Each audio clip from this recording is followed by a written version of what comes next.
Set up সারাদিন bathroom যাওয়া আসা হচ্ছে। শিক্ষাটা মেন, শিক্ষাটা একটু ঠিক করতে হবে, তোমাদের জ্ঞানও লাগতে পারে। Hello guys, welcome back to my channel. আমি হচ্ছে তোমাদের ফেভারিট পল্লবী অ্যান্ড তোমরা দেখছো পলি পলু। তো আজকের ভিডিওর মেন টপিক হচ্ছে বিনা টপিকের টপিক।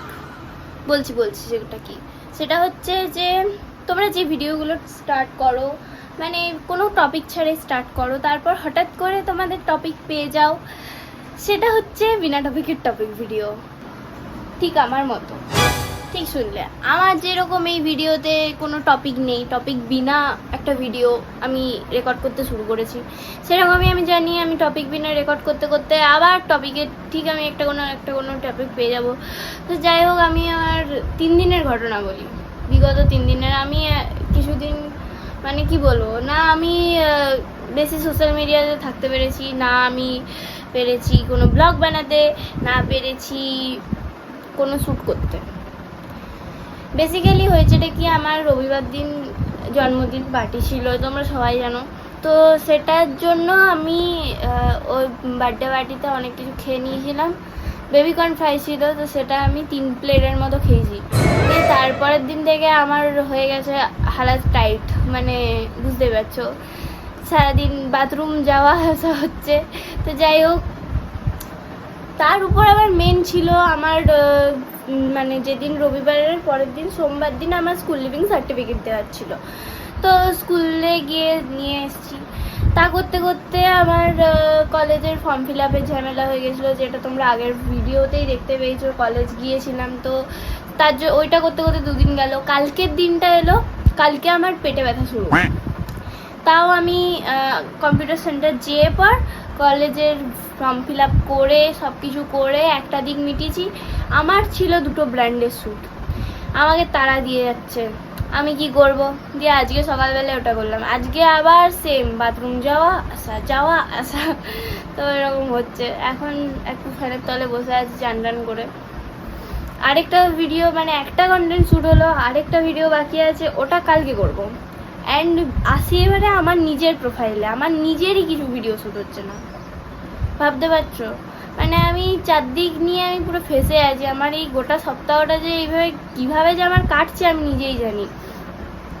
নিজেকে একটু মানে ভালো করে টাইম দিতে পারছি না, এরকমভাবে কাটছে। ঠিক আছে, এই টপিকটা একটা এলো, ঠিক আছে।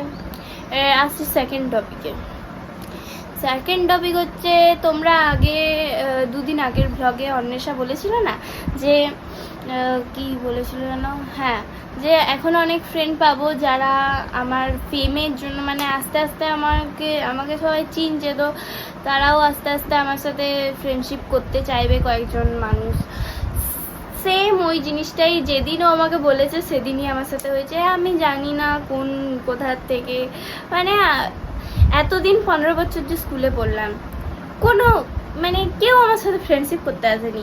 যাদেরকে চিনতাম তারা মানে আমার এখনো অবধি প্রায় ফ্রেন্ড আছে, কিন্তু কয়েকজন আছে যেটা আমি জেনুইন ফ্রেন্ডের ভিডিওতে আমি তোমাদেরকে বললাম। তো সে যাই হোক, এখন কয়েকজন ফ্রেন্ড, মানে ওই স্কুলের ওই ফ্রেন্ডগুলো যারা আমার সাথে ছোটোর থেকে ফ্রেন্ডশিপ আছে, তাদের বদলে আমি তেমন কিছু চিনি না। যাদের সাথে আমার এই সোশ্যাল মিডিয়াতে আসার আগে থেকে পরিচয় আছে, স্কুলে কথা হয়েছে, তাদের ছাড়া আমি স্কুলে কাউকে চিনি না। এবারে আর আমার সাথে কিন্তু তখন কেউ কথাও বলতে আসেনি। এখন আবার সেদিন দেখছি হঠাৎ করে আমাকে মেসেজ আসছে যে হাই পল্লবী, আমাদের চিনতে পারছিস? আমি জানি না, আমি সিরিয়াসলি বলছি, আমি ইনস্টার প্রোফাইল চেক করলাম, আমি সত্যি বলছি আমি চিনি না।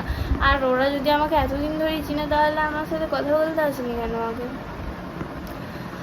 যাই হোক, এখন ওরকম অনেকজন আসবে, বাট ঠিক আছে, আমি কারোর নাম বলিনি, তার জন্য কারোর গায়ে লাগারও কথা নেই। তো যাই হোক, এবারে আসি নেক্সট টপিকে। আমি তোমাদেরকে প্রায় ভিডিওতেই বলে থাকি যে আমি যেটা বলি সেটা কিন্তু সত্যি হয়, কিছুদিন পর হলেও সত্যি হয়। সেম হয়েছে একজনের সাথে।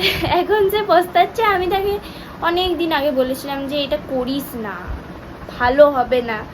সে এখন পস্তাচ্ছে, দিয়ে বলছে যে এখন আমি আমার ভুলটা বুঝতে পারছি রে পল্লবী, তখন কেন তোর কথা শুনলাম না। আহা, আমি বলি দেখ, আমার কথা না শুনলে এই ফল হয়, আমি আমার মা, দাদা, বাবা সবাইকে বলি, কেউ শুনে না। তারপর সবাই পস্তায় দিয়ে তারপর আমাকে বলে যে করলে ভালো হতো জানিস। আমি বললাম আমি তো তোমাকে আগেই বলেছিলাম। হলো, এবারে আসি নেক্সট টপিক। অনেক কথা শেয়ার করার আছে তোমাদের সাথে আমার আজকে। নেক্সট টপিক হচ্ছে, আমি কিছুদিন আগে ঠিক এই রকম টাইপের একটা ড্রেস আপ করেছিলাম, সেই অফ শোল্ডার, ঠিক আছে। সেটা কয়েকজন দেখে পর তাদের জানি না কি হচ্ছে না হচ্ছে, তারা এতটাই গাওয়ার যে এটাকে অফ শোল্ডার ড্রেস বলে সেটাও জানে না। তখন আমাকে বলছে যে কি সব পরে চলে আসিস ক্যামেরার সামনে, এই করিস। ভাই এগুলো অফ শোল্ডার ড্রেস, এগুলোই আজকালকার ফ্যাশন। অ্যান্ড আমি তো নিশ্চয়ই এমনটাও কোনো খারাপ কিছু পরিনি যেটাতে আমার সব দেখাচ্ছে, ঠিক আছে। আমাকে এই কথাটাও শুনতে হয়েছে, এটা কী জন্য পড়েছিস, এটার বদলে মানে কিছু না পরেই চলে আসতে পারছিস। এই কথাটার মানে কি? আমি কি এতটাই কোনো খারাপ জিনিস পড়েছিলাম যে সব কিছু দেখাচ্ছে আমার? তা তো নয়। আমি যথেষ্ট ভদ্রভাবেই পড়েছিলাম, যেখানে আমার মা বাবার তক্ক কোনো আপত্তি হয়নি, আমার দাদার তক্ক কোনো আপত্তি হয়নি। সেটাতে অন্য কেউ কিছু বললো না বললো আমার সেটাতে যাই আসে না। বাট তাও যদি শুনে তো শুনুক। মানে এরা না কি বলবো, টিপিক্যাল সেই 90s ভালো, 90s আমি খারাপ বলবো না, কিন্তু জামানা পাল্টাচ্ছে, তার সাথে লোকের ভাবনা চিন্তাও পাল্টানো উচিত। হ্যাঁ, এখন সবাই বলবে যে ওরকম জামার জন্যই মেয়েদের সাথে হয়, বাট একটা কথা বলবো, ইন্ডিয়ান কালচারই হচ্ছে যে শর্ট ড্রেস, ঠিক আছে। তোমরা ইন্ডিয়ার যে কোনো মন্দিরে যাও, যেখানে খোদাই করা থাকে, নকশা খোদাই করা থাকে, সেখানে তোমরা অবভিয়াসলি দেখতে পাবে যে ইন্ডিয়ান মেয়েরা শর্ট ড্রেস পরে। অ্যান্ড লং ড্রেস হচ্ছে ব্রিটিশ কালচার। তো আমি একটাই কথা বলবো যে মেয়েদের ড্রেসিং সেন্সের উপর যদি নজর না রেখে ছেলেদের নজরগুলো যদি একটু ঠিক করা হয়, ছোটোর থেকে যদি মা বাবারা তাদেরকে সেই শিক্ষাটা দেয় যে একটা মেয়েকে একটা মানুষের মতোই দেখতে, কোনো খেলনার মতো দেখতে না, তাহলে হয়তো দেশটার আরও বেশি উন্নতি হবে। তো আমি এটা মানি, শিক্ষাটা মেন, শিক্ষাটা একটু ঠিক করতে হবে, ঠিক আছে। নিজেদের নজর পাল্টাতে হবে, সব ছেলেদের জন্য বলছি যে নিজেদের নজর পাল্টাও, অন্য কোনো মেয়ের ড্রেসিং সেন্স নিয়ে জাজ না করে। তো আমি জানি না, আজকে আমার মনের মধ্যে অনেক কথা জমেছিল, সেগুলো তোমাদেরকে বলে দিলাম। এবারে এটা তোমাদের জ্ঞানও লাগতে পারে বা একটু বেশি কোনো আলাদা রকমের কিছু লাগতে পারে, বাট আমার যেটা বলার ছিল আমি বললাম। এবারে তোমাদের ব্যাপার, আমি অন্তত কারোর জন্য চেঞ্জ হতে পারবো না। আমার মা বাবা যেটাতে আমাকে সাপোর্ট করবে সেটাতে আমি অন্তত আর কারোর জন্য কিছু পাল্টাতে পারবো না, ঠিক আছে। আজকের ব্লগটা এখানেই রাখলাম। অ্যান্ড কারোর যদি কিছু গায়ে লেগে থাকে তাহলে আমি কারোর নাম নিয়ে যেহেতু বলিনি, তাই কারোর গায়ে লাগানো কিছু নয়। তো ঠিক আছে, আজকের মতো ব্লগটা এখানেই রাখলাম। অ্যান্ড হ্যাঁ, যারা আমাকে ভালোবাসে তাদের জন্য অনেক অনেক অনেক লাভ, অনেক সাপোর্ট, ঠিক আছে। যারা আমাকে সাপোর্ট করো, যারা আমাকে ভালোবাসে, তাদের জন্য কোনো হেড নেই আমার, তার জন্য আমার মন খুলে আমি তাদের ভালোবাসা, ঠিক আছে। ঠিক আছে গাইস, টাটা। ভালো লাগলে একটা লাইক শেয়ার কমেন্ট অবশ্যই করে দিও।